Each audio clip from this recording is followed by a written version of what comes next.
After several days of using the Cooler Master MasterBox 540, I find myself really enjoying using this product in my bedroom, especially at night when all the lights are turned off. Even just with the included ARGB lighting controller from the factory, I can really have a game in a new light per the company, or let us say work in a new light kind of experience. The automotive lighting inspired ARGB LED strips with a front diffuser on the front behind the darkly tinted translucent dark mirror plastic panel is quite a sight to behold.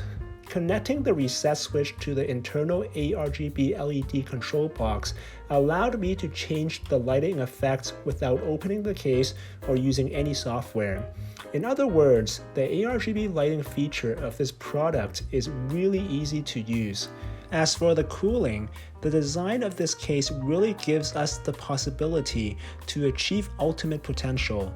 Specifically, we can have a 360mm radiator with triple fans mounted on the removable top panel or front panel for system cooling. Aside from the good engineering design, I think the other thing that is worth mentioning about this case is the build quality. The overall build quality of the MasterBox 540 is fantastic. I found all the gaps are small and even. I have no doubt about the durability of the whole product. The only thing I would like to see improved on is to use a plastic frame reinforced power supply dust filter instead of a thin plastic mesh. In terms of the cable routing experience, the 20mm of cable space at the back is not roomy, but it is enough. As for the price, it is listed at $140 at press time.